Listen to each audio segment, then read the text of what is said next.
Good afternoon and welcome back. I'm Marcus Peter. The opioid crisis in American healthcare is one of those issues that unfortunately doesn't receive enough attention, with drug overdose deaths at record levels. It's become undeniably evident that change is imperative. Now, we've had substantial investments directed at tackling the issue, but we still need better solutions. Joining me to talk about this is Mike Vasquez. He's the CEO of Opioid Clinical Management and the author of The Untold Story of the Opioid Crisis in American Healthcare. Mike, I'm glad to be speaking with you. How are you? Yep. Thanks for having me. To begin, I want to invite you to share with us how how ubiquitous of an issue this is within the explicit healthcare system, but unfortunately from there, outside even the bounds of what we would consider formal healthcare, that this is even a black market problem as well. I'll start back with, as some of your listeners may know, we operated St. Gregory Retreat Centers for 12 years, treated about 10,000 patients, and then started opioid clinical management with the intent of preventing the opioid crisis as opposed to trying to treat it. And the interesting discovery we had is that 75% of the people that enter opioid treatment in the United States report they started with a valid prescription written by their physician. So the light went on that said maybe that's ground zero for the opioid crisis in the U.S. And at that point, we started looking into it because we knew physicians were trying to do nothing but get better patient outcomes, care for their patients. So why was this the case? And what we did was we discovered also that there were no tools for a physician to decide or to be guided by when to write the last prescription. It's very objective for a physician to know when to write the first prescription, surgery, injury, or a diagnosis, but it's very only subjective for them to know when to write the last prescription. How's your pain today? It's a 7. But that 7 entails my emotions that day, my perception of pain, and then the physician has to go on that answer based or make their clinical decision based on that subjective answer. And that's really what we've developed, is a tool that allows a physician to get a more objective answer from the patient so that they can make a better decision on discontinuing the opioid, which is where the crisis starts. Now, I'm really glad that you shared that, because the crisis therefore starts with a problem in the way we establish the system from the beginning. Exactly. If you can imagine no blood tests in healthcare, no x-rays in healthcare to guide providers on being able to provide the best care possible. If you just had an x-ray and you said, how's your ankle feel? And I just go, it feels broken or it feels fine, and that was the only feedback you had, that really, you can get a sense of how this impacts healthcare when you're caring for a patient that's being prescribed opioids and really no guidance other than that subjective viewpoint of how their pain feels that day. And so that's really where the premise of the book I wrote, which is The Untold Story of the Opioid Crisis Inside of American Healthcare. And it really starts at that point where we think it's ground zero that physicians can use tools, better tools, to help make a better objective decision to get better outcomes for their patients that are prescribed opioids. Because the opioids are necessary for pain management. It'll never go away. There's going to be injuries, surgeries, diagnosis that require it. But the problem is overprescribing. But a lot of people hear the word overprescribing and they think of too high of a dose. But what's really the problem is the prescription going on for too long and not ending when it should have to complete the care for pain management. Now, so much of this for you, Mike, is also deeply personal. In fact, your book begins with this very gut-wrenching story about your mother. I want to give you the space to share as much as you would like about that. It started really when I was young, my exposure, because I personally have never experienced any opioid usage or dependency, but I came home when I was in middle school and found my mother unconscious at home with a needle in her arm. And she was an RN, very well educated, but she had fallen down the stairs of the hospital she was working at, broke her back, and during the hospital stay became addicted to opioids. But the only research in the US back then was the fact that opioids were not addictive. And so at that point, she became and she had access to opioids because she worked in the hospital. And so that really became the guidance that if I ever had an opportunity to understand this better, and then obviously treatment guided a lot of discussions, a lot of research, but where it really came to light is after we opened St. Gregory and had these patients walking through the door, and the first response we got was, I can't believe this happened to me. And then at that point, we started to understand, quite frankly, and a lot of family members who are dealing with or experiencing other family members that are struggling, is the fact that it's really a chemistry problem. Mm-hmm. It's a chemistry problem because the opioid attaches to the brain's receptor and tells it that it has all of the pain relief that normally it naturally provides. But then when it's deleted or depleted and denied, the body screams out and says, you're denying me an opioid, and I'm going to make you sick until you give me one.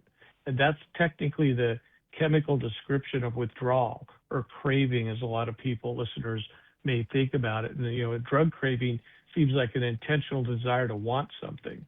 But really what's happening is the body has pain. There's no natural way to fight it.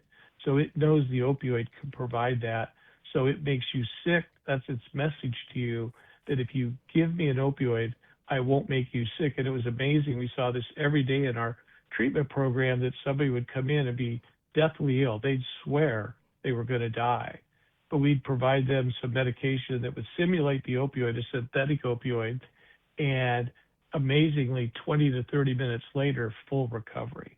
So that's what gave us the idea that that's really where the heart of this starts.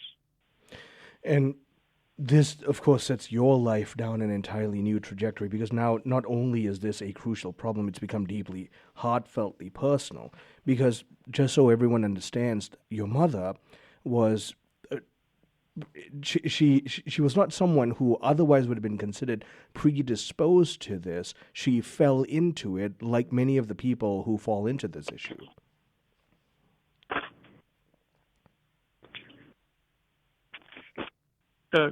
Right, and that's what happens so much. Everybody envisions someone who's dependent and their needles in the arm out on a street homeless. But you don't realize how many people in the office next to you, the cubicle next to you, or your next door neighbor is suffering the same issue. So from there, how did you begin your kind of work, especially in reaching out to treatment centers and reaching out to treatment centers? Well, it was an interesting process. My background is actually developing healthcare AI systems, and I've been doing that for 30 years. And I had a company that was very successful. We took it public in the late mid-'90s. But during that process, I sort of took my eye off the ball from a family aspect, and my oldest son got involved with opioids, he and his best friend. The best friend passed away, and so my wife felt like we'd been blessed with some time and some resources, and what can we do to maybe help? And so that's how we got into the treatment industry, is on a small scale, trying to help. We thought we're in Des Moines, Iowa, but then at that point, it expanded very quickly to where we had 300 patients in residence every day, and then that's where our experience came from.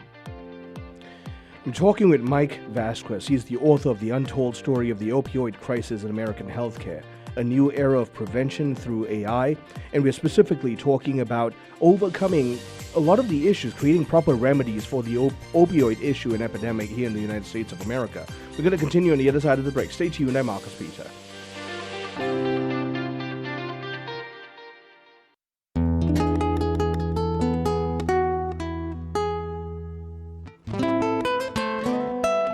Good afternoon and welcome back. I'm Marcus Peter talking with Mike Vasquez, CEO of Opioid Clinical Management, author of The Untold Story of the Opioid Crisis in American Healthcare.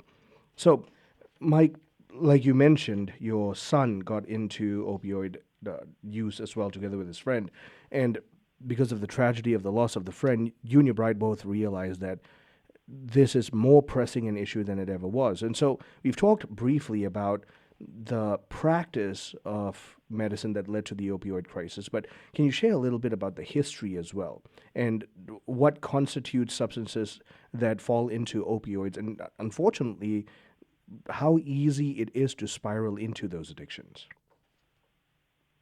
The history of opioid dependency really is sad because it started with an aspect of a 6-line article that was published that said opioids are not addictive. And then the industry, the pharmacy industry, began to present that and push it. But interestingly enough, when you research into that study, it was only done while the patient was in the hospital, and they never saw addiction in the hospital. And so that basis is really how it was launched and how overprescribing happened. And so what we found inside of St. Gregory is the fact that it was a chemical reaction. As everybody may know, the body has a natural painkiller called an endorphin.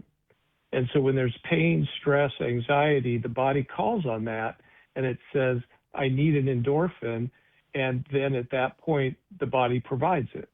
What happens is when you have an injury or an illness, the opioid is prescribed.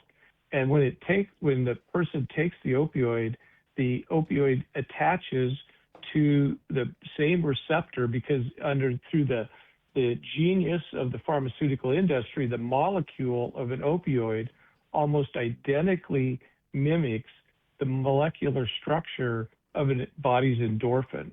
So the body thinks it's an endorphin, lets it attach, and then at that point, though, the problem is that now the body thinks it has an oversupply of endorphins, so it starts to excrete them. And now the body has a depletion of endorphins, and the next time the body has pain, stress, anxiety, and it calls on needing an endorphin, the body doesn't have the supply it needs. It's made up of 31 amino acids, and when there may be just some depletion of some of those amino acids, but you can't create an endorphin. So that, by definition, is then getting back to what I said earlier. If you don't give me an opioid, I'm going to make you sick. And that sickness is really the body desiring to provide an endorphin, but it can't. So that's really the heart of where it started and how it really is dealt with. And getting back to what I said before is it's really a chemistry problem. And what we found at St. Gregory's was we had a group of physicians working on chemotherapy withdrawal side effects, and they broke down the brain chemistry of an opioid, and we found the amino acids that make up an endorphin. You can't go off the shelf and buy an endorphin, but you can purchase all of the amino acids. And we found by flooding the body with amino acids as you're coming off of an opioid, you can start to alleviate that craving. And that's another issue to discuss is once a patient that is prescribed or is going to opioid drug treatment, they're able to be more successful because, interestingly enough, only about 18% of the people who become addicted to opioids ever get help. And the reason is because different than a party drug or a other type of drug, opioids are taken to feel normal. And so what happens is when you're usually talking to a person that you know they're addicted to opioids and they're using, at that point, they come across as normal. And if you can ever try to talk somebody who's feeling normal into going to treatment, it's almost impossible.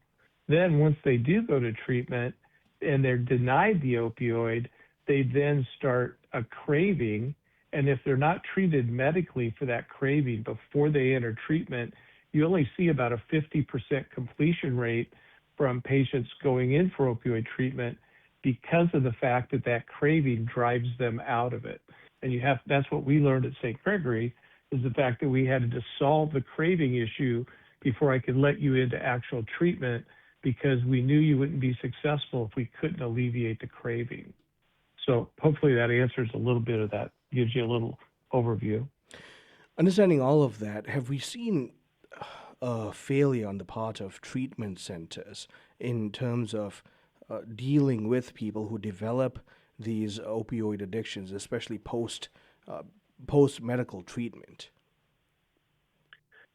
I think it's the recognition of what I just described. And if you don't recognize that the patient needs to go through medical detox before they go to treatment, as opposed to trying to get them into treatment, deny the drug, and let them just sort of tough it through that craving phase, that's where I think if the treatment industry and treatment programs individually aren't doing that, then at that point, that's when you really start to see a failure. Now, I will add one caveat that was unique to our model and tied back to our Catholic faith. And I just believe that everybody who walked through the front door was bringing the devil with them. There was just demons everywhere.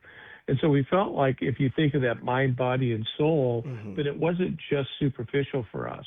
So what we did was we found that we had the local bishop in our diocese actually allowed us to hire a priest full-time on staff. So we were one of the few for-profit companies in Iowa that actually had a full-time priest on staff and did daily mass.